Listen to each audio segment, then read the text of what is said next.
E aí, pessoal, tudo bem? Professor Igor aqui, né? Hoje para a nossa aula de inglês. Não se esqueçam, pessoal, antes da gente começar, né, vou dar alguns recados. Não se esqueçam de acessar a plataforma, tá, do Sala de Aula para verificar sobre as apostilas e sobre as atividades, tá? Os professores vão estar lançando, né, todo o conteúdo, então, lá no Sala de Aula. Os alunos que ainda não têm acesso, por favor, entrem em contato com a coordenação da Escola Undermage, tá? Para procurar regularizar essa situação. A nossa aula de hoje, pessoal, é de língua inglesa. E apesar de vocês já estarem aí no segundo ano, né, do EJA, a gente vai trabalhar alguns temas que são muito comuns, né, em todas as disciplinas, né, que a gente aprende tanto lá no início do fundamental, quanto também, né, agora no início do ensino médio, né, ou então pode ser até mesmo no final do ensino médio, certo? Então, na nossa aula de língua estrangeira, a gente vai aprender um pouco mais sobre o que é o inglês, as suas origens, né, e como ele está presente na nossa língua, ok? O primeiro ponto, então, é sobre o inglês no nosso cotidiano, ou seja, o inglês no nosso dia a dia, certo? Da onde que surgiu essa ideia das pessoas terem que aprender inglês? Qual que é a necessidade de se aprender essa língua hoje, certo? Tudo isso se dá por conta do mundo globalizado. O que que é esse mundo globalizado? É um mundo que está conectado o tempo todo, seja pela internet, seja pelos meios de comunicação, seja pelos meios de transporte, seja pelos meios de transporte de carga, né? É, essa questão de que eu, enquanto brasileiro, posso consumir um produto que foi fabricado na China, pagando um preço muito mais barato, muitas vezes, do que eu pagaria, por exemplo, por um produto nacional, por conta de impostos, né? São várias questões que envolvem essa questão da globalização. A principal delas, né, uma das principais, é a questão cultural. Por quê? Os Estados Unidos, ele é hoje a maior economia do mundo. Né? Eles são um país que é muito desenvolvido na ciência, muito desenvolvido na educação, né? É um ótimo país, né, em termos econômicos. E o fato deles serem a maior economia do mundo fez com que o inglês se tornasse necessário para o trabalho. Né? Várias pessoas buscam oportunidades de emprego nos Estados Unidos, ou então saem dos Estados Unidos para outras partes do mundo para tentar trabalhar em outras empresas. Então, a comunicação ela foi um fator importante para determinar o aprendizado do inglês ou não, certo? Então, é a língua do mundo globalizado e também é a língua do mercado internacional, certo? Então, utiliza-se muito, principalmente o inglês, né, para se falar, né, no mercado internacional. É uma das línguas universais, né? Segundo aí a ONU, né, a Organização das Nações Unidas, o inglês ele é uma língua básica para a gente se comunicar no mundo todo, certo? E também é a língua da computação e da internet. Então, se você tem um computador ou então um smartphone que tem acesso à internet, você vai perceber que várias páginas, vários sites utilizam palavras que estão em inglês. Muitas vezes os nossos aparelhos eles já vêm programados para o inglês e a gente tem que ir lá e mudar as configurações. Então, é muito importante que a gente tenha o um mínimo de conhecimento em relação a essa língua para saber se localizar. Professor, eu preciso ser fluente, eu preciso falar inglês fluentemente? Não necessariamente. Se for uma vontade sua aprender, sim. Mas não necessariamente você precisa falar o inglês fluentemente. Você precisa conhecer o mínimo para poder se localizar, né, referente a essas informações que o mundo tem hoje para a gente, tanto na internet, quanto também no mercado de trabalho, né, e assim por diante. Ok? Ali tem do outro lado, ó, o outro ponto, né, dessa primeira parte da aula, que são as origens do inglês. Qual que é a origem dessa língua? De onde será que surgiu? O inglês, pessoal, ele é uma língua que ela é conhecida como uma língua neolatina. Por quê? Porque tanto ela quanto o português, né? O português, tanto o nosso português quanto também o português de Portugal, o espanhol, o francês, o italiano e o romeno são línguas que derivaram dessa língua mãe que é o latim. Ó. Então eu coloquei esse organograma aqui para ficar mais fácil da gente entender como é que essas coisas aconteceram. Tá? Então a língua mãe de todas essas línguas é o latim, certo? Então, as nossas línguas, né, todas essas línguas aqui, ó, elas são consideradas línguas neolatinas. Então, por exemplo, do latim surgiu o latim clássico e surgiu o latim vulgar. Conforme o tempo foi avançando e essas pessoas que falavam latim lá no Império Romano,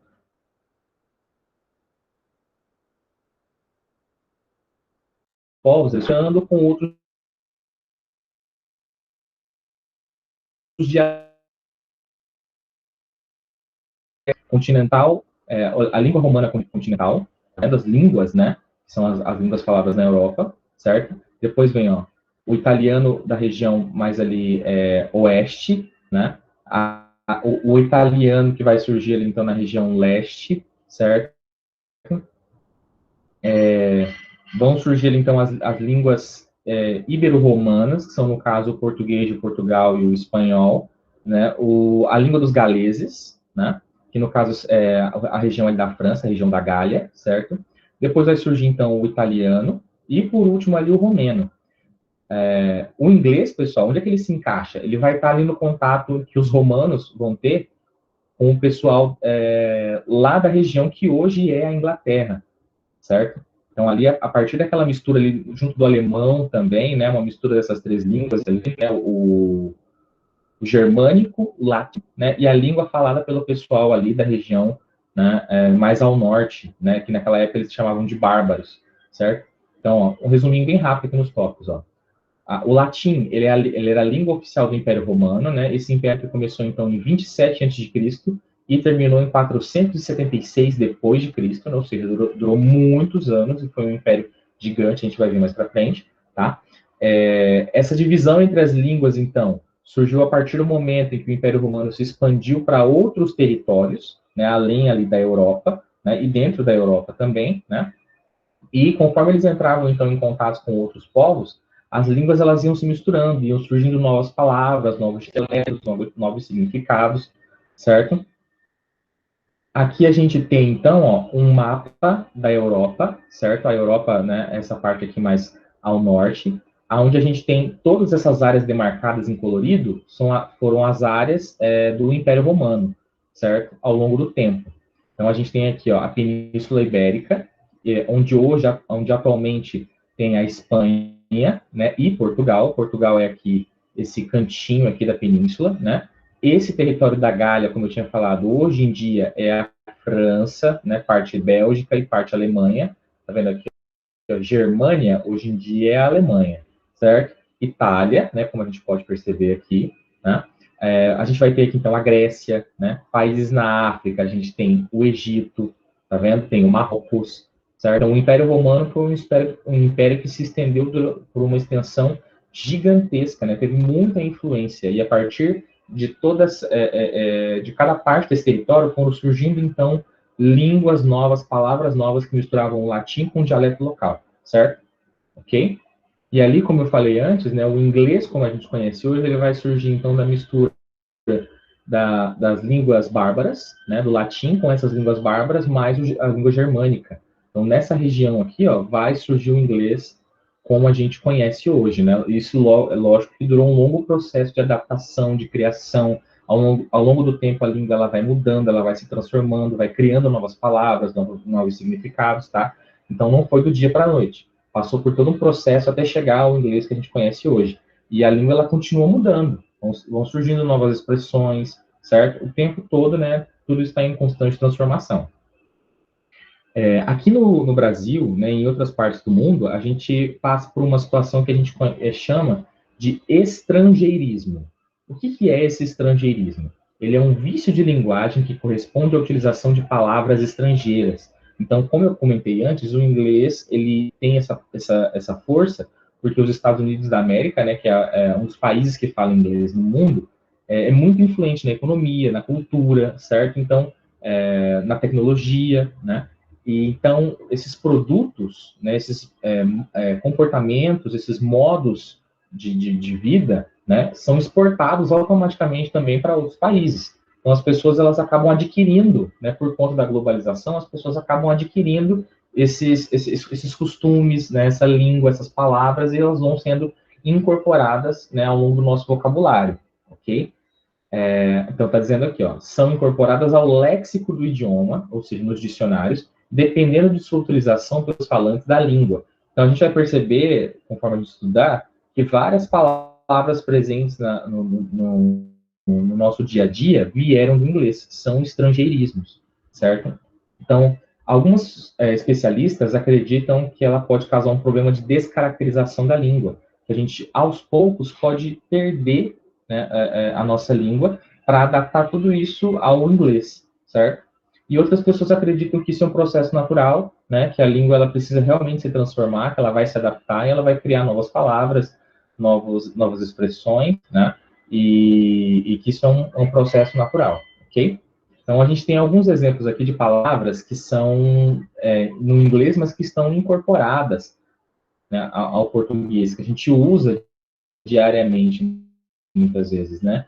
Delete, né? Tem no teclado, tem no teclado do nosso celular, né? Pendrive, ok? Skate, bullying, milkshake, Sunday, stress, baby look, né? Olha aí, são palavras muito comuns no nosso dia a dia, né? E que vieram do inglês, no qual a gente conseguiu se adaptar. Ou seja, a gente fala inglês sem nem perceber, né? Olha aí que interessante.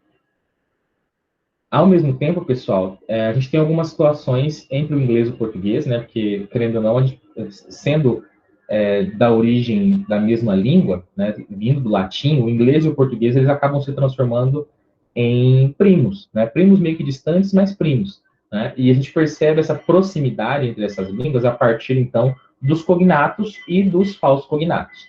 Então, é muito importante que a gente preste atenção sobre esses dois pontos, para a gente não acabar caindo em algumas armadilhas aí de gramática, ok? Então, o que são os cognatos? São essas palavras que têm a mesma raiz lá no latim, né? E que por isso possuem semelhanças ortográficas e mesmo significado em diferentes idiomas, ok? Então, aqui nesse quadro eu coloquei para a gente algumas dessas palavras, né? E os seus significados que são parecidos, então, também no português, palavras em inglês, com escrita parecida, né? E significados parecidos no português. Então, a gente tem a primeira palavra que é competition, que é competição, tá vendo? É muito parecido, né? Não é a mesma palavra escrita da mesma forma, mas é muito parecido e tem um significado igual. Television, que é televisão. Radio, que no caso é o rádio. Music, música. Area, que no caso é área. Human, que é humano. Emotion, que é emoção. Idea, que é ideia. Factors, ou fatores. Garage, ou garagem. Regular, ou regular no português.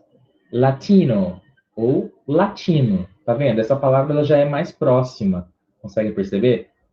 Porque a raiz ela é bem lá fundo no latim mesmo. Certo? Só muda então o jeito, a pronúncia, né? O jeito de se falar. Mission, ou missão. E offensive, ou ofensivo no português, tá vendo? Tudo isso muitas palavras elas vão ser muito parecidas e muitas vezes só vai mudar o sotaque, né, por conta do sotaque, ok? Ao mesmo tempo, pessoal, a gente tem os falsos cognatos. Quem que são esses falsos cognatos? Eles são os falsos amigos, né? Tem uma brincadeira entre os professores de inglês que eles dizem que os cognatos são palavras amigas, palavras que a gente consegue entender facilmente. E os falsos cognatos são aqueles amigos falsos, as falciantes, ok? O que são então os falsos cognatos? O oposto dos cognatos. São palavras que elas estão escritas de uma forma parecida com o português, mas o significado é totalmente oposto. Vamos dar uma olhada? Olha aqui no quadro. A gente tem então aqui ó, a coluna dos termos originais, né, em inglês, o significado em inglês e a tradução equivocada, que é o que a gente faz quando a gente olha a palavra e acredita que já conseguiu traduzir ela mentalmente. Então, a primeira palavra é actually. Actually, que na verdade, no inglês significa na verdade, certo? E no português significa atualmente. A tradução para o português seria atual, aliás, significa na verdade em português e a tradução equivocada que a gente faz é que significa atualmente, tá? Assault significa agressão no português. A gente confunde com assalto. Change forever significa mudar radicalmente, ou seja, uma mudança rápida, certo? E a gente sempre traduz como mudar para sempre, tá? Fresh water significa água doce e a gente traduz como água fria. Imagina você chegar num restaurante, né, e lá fora no exterior, né, pedir uma fresh water, isso aqui é uma água fresca, uma água geladinha, né, e vem uma água doce.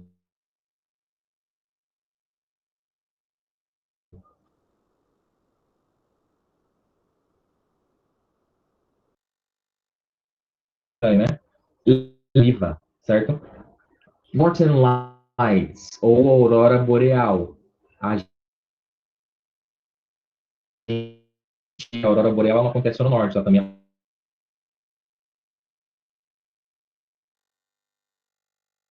acontece no sul. Como orquidário. Ranch é uma fazenda, e a gente traduz muitas vezes como rancho, é uma tradução equivocada.